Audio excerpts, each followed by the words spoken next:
Vous êtes sur la panafricaine Medi 1, vous regardez l'invité de la rédaction et merci de nous rester fidèles. Favoriser l'émergence d'un écosystème entrepreneurial dynamique au Sénégal est l'objectif d'une série de séminaires de formation gratuits organisés dans 4 départements clés du pays. Inscrite dans le cadre de la Semaine mondiale de l'entrepreneuriat, cette initiative vise à outiller 500 jeunes et femmes entrepreneurs pour renforcer leurs compétences et leur potentiel. Portée par une jeune structure sénégalaise dédiée à l'accompagnement entrepreneurial, cette campagne se distingue par son ambition et son engagement envers la nouvelle génération. Et pour en savoir davantage, nous recevons sa fondatrice de cette structure sénégalaise d'accompagnement, Madame Dioba Mbaye. Merci d'avoir accepté notre invitation. Merci Alexis de nous avoir invités. Madame Mbaye, vous êtes également entrepreneur. Qu'est-ce qui vous a motivé à lancer cette initiative dédiée aux jeunes et également aux femmes ? Alors, j'ai toujours été passionnée par l'entrepreneuriat et convaincue de son pouvoir à transformer des vies et des communautés.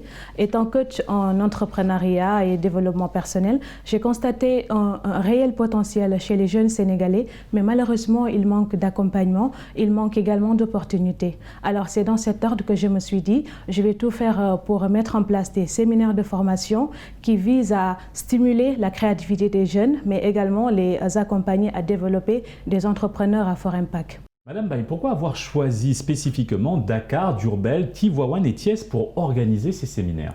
J'ai reçu un message d'une jeune dame, donc elle me suit sur les réseaux sociaux. Elle m'a dit, je cite, « Dioba, je suis passionnée par l'entrepreneuriat, j'ai envie de faire bouger les choses, mais malheureusement, il n'y a pas d'opportunité dans notre localité. » Je me suis sentie, je me suis même, comment dire… Vous vous êtes sentie interpellée par ce manque d'initiative dans ces régions ? Je vais dire que je me suis vue dans son histoire et là, je me suis dit qu'il faut qu'on change les choses. Parce que Dakar, le Sénégal, ce n'est pas seulement Dakar. Il faut qu'il y ait ces choses-là qu'on apporte à la communauté de Dakar dans les zones reculées. Et pourquoi ne pas organiser des séminaires de formation où il y aura le networking, qui est le réseautage, où il y aura l'opportunité d'être accompagné et formé par des experts, par des coachs dans l'entrepreneuriat. Et c'est là que je me suis dit qu'à l'occasion de la Semaine mondiale de l'entrepreneuriat qui se tiendra du 18 au 24 novembre, je vais organiser ces séminaires de formation dans 4 départements. Je suis native de Tivaouane, dans la région de Thiès, et moi je me dis que quand on est entrepreneur, l'essentiel c'est d'impacter, c'est d'inspirer d'abord sa communauté. Pourquoi ne pas commencer à Tivaouane, là où je suis, et étendre ça après dans le département de Thiès, Dakar où j'évolue avec mes activités, et terminer à Diourbel. Avec 500 jeunes visés, incluant des femmes bien sûr, quel impact concret espérez-vous pour l'écosystème entrepreneurial dans ces régions ? L'objectif phare de cet événement, c'est de créer une nouvelle génération d'entrepreneurs en les outillant et les donner le bagage intellectuel pour pouvoir développer une entreprise. Donc c'est également dans cet ordre-là que je me suis dit que la meilleure façon de contribuer au développement d'un pays, c'est d'abord la formation. Parce que les jeunes, ils ont un grand potentiel, mais ça leur manque ce qu'on appelle des compétences managériales, ça leur manque des compétences techniques pour pouvoir mener à bien les missions qui leur sont assignées. Madame Mbaye, quels critères de sélection utilisez-vous pour recruter les participants et comment assurez-vous que le plus grand nombre bénéficie de ces formations ? Donc, critères, je me suis dit qu'on va scinder ça en 3 groupes. D'abord, il y a des gens qui veulent se lancer dans l'entrepreneuriat. Il y a des jeunes qui ont déjà des idées de projets porteurs, et des jeunes qui ont déjà leur entreprise, mais manquent de compétences et d'expérience pour pouvoir piloter cette entreprise-là. Donc, ce sont ces 3 catégories de personnes-là qu'on cible à travers ces 500 jeunes-là.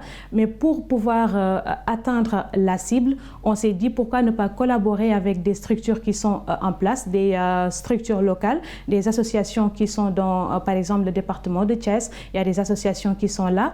Je ne maîtrise pas trop la zone de Diourbel. J'ai fait appel à des collaborateurs qui sont là, des instituts, des écoles, mais également des jeunes leaders pour qu'ensemble nous puissions favoriser la promotion de l'événement. Le réseautage semble être une priorité dans cette initiative. Pourquoi ce réseau est-il si essentiel pour les jeunes entrepreneurs? Alexis, c'est une question très importante. Pour moi, le réseautage, qu'on appelle chez nous le networking, est un pilier phare de la réussite entrepreneuriale. Parce que quand les jeunes se hissent dans ce volet-là, qui est le réseautage, ils auront l'opportunité de rencontrer les acteurs de l'écosystème entrepreneurial, rencontrer des coachs, rencontrer des entrepreneurs à succès, des mentors, mais également des investisseurs. Parce qu'il y a un problème phare dans ce pays actuellement que rencontrent beaucoup d'entrepreneurs, c'est l'accès au financement, c'est un problème. Et dans les forums, dans ces genres d'activités, ils auront l'occasion de se connecter à ces acteurs-là. Que représente pour vous la Semaine mondiale de l'entrepreneuriat en tant que promotrice de cette initiative? La Semaine mondiale de l'entrepreneuriat, c'est une opportunité, donc dire que c'est quelque chose d'unique qui va nous permettre déjà de nous connecter à la communauté entrepreneuriale internationale pour bénéficier de leur expertise, mais également c'est le moment idéal de démontrer l'importance de l'entrepreneuriat et célébrer le succès des entrepreneurs sénégalais. Et quels bénéfices concrets attendez-vous de la sensibilisation des jeunes aux opportunités qu'offre l'entrepreneuriat? À l'issue de ces formations, ce qu'on veut vraiment, c'est voir des jeunes lancer leurs entreprises. Parce que l'idée est là, les compétences sont là, mais il y a des jeunes, ce qui leur manque, c'est le cran. C'est le fait d'oser se dire qu'on va porter quelque chose, porter un combat, dire qu'on est apte à lancer des entreprises.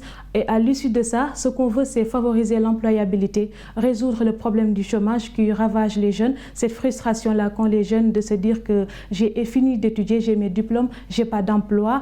Cette frustration-là, c'est à éradiquer. Parce que pour moi, aujourd'hui, on est à l'ère du numérique. Il faut dépasser cette idéologie selon laquelle on doit attendre l'État pour la création d'emplois. On doit se dire que c'est à nous, jeunes Sénégalais, que ça incombe cette responsabilité de créer des emplois, mais également d'éradiquer ce fléau-là qui est le chômage. Madame Baye, avec votre regard d'entrepreneur, selon vous, quelles sont les principales difficultés auxquelles les jeunes porteurs de projets font face au Sénégal?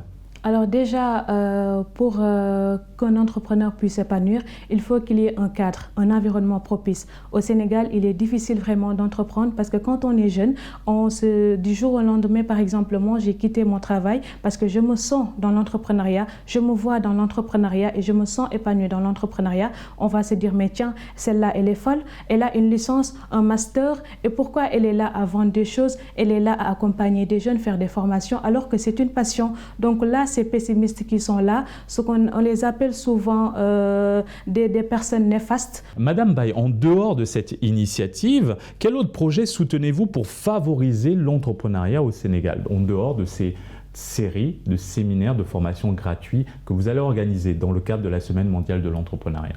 Pour nous, l'essence de l'entrepreneuriat, c'est toujours apporter des solutions face à un problème donné. Je l'ai dit, la jeune qui m'a contactée pour dire qu'il n'y avait pas l'accès à ces opportunités, moi, j'ai considéré ça comme un problème. Pour apporter des solutions, on a mis en place ces séminaires de formation. Mais nous ne nous limitons pas seulement à former et à accompagner des jeunes. Par exemple, à Tivaouane, ma ville natale, à l'occasion de cet événement-là, dans la commune de Tivaouane, nous souhaiterions également lancer une structure qui vise à accompagner les jeunes dans le volet de la formation, l'insertion et l'inclusion du numérique, mais également regrouper les femmes en GIE pour les aider à toucher au financement et pourquoi pas avec la sensibilisation, aider les jeunes décrocheurs qui, une fois l'école n'existe plus, ils vont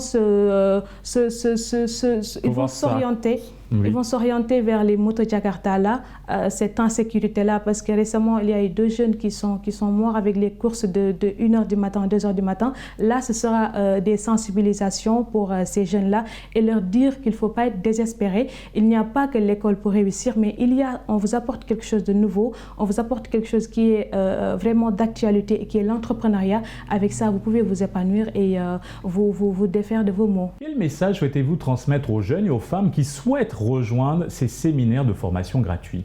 Je leur dirais que la meilleure façon de prédire l'avenir, c'est de le créer. Il faut être acteur de sa vie et non un téléspectateur. Donc moi, je leur dirais encore juste, qu'ils doivent être vraiment motivés, qu'ils doivent oser avoir le cran de se lancer. À tous ceux qui souhaitent se lancer dans l'entrepreneuriat, à tous ceux qui ont des idées, tous ceux qui ont une passion, à tous ceux qui souhaitent créer une meilleure version d'eux-mêmes ou bien même sortir de leur zone de confort, Khelcom Voice est là pour accompagner chaque étape de leur parcours entrepreneurial. C'est une initiative d'envergure nationale, 4 départements clés couverts. Comment le vivez-vous en ce moment? C'est une première pour vous? C'est une grande première pour moi parce que je me limitais à Dakar. Donc, partir dans des zones qu'on ne maîtrise pas, déjà, c'est difficile. Travailler, je ne dirais pas en solo, mais on n'a pas une grande équipe. Donc, les ressources humaines ne sont pas là. C'est encore plus difficile. Donc, il y a le stress, les appels par-ci avec les partenaires que je salue parce qu'ils ont accepté de nous accompagner. Beaucoup de partenaires, beaucoup d'entreprises, mais également des institutions nationales ici dans ce pays. Et ça nous facilite vraiment la tâche parce que ça rend crédible notre événement. Merci Madame Baye pour cet éclairage. Merci beaucoup Alexis. Et c'est ainsi que s'achève cette émission. Excellente suite des programmes sur Midi 1.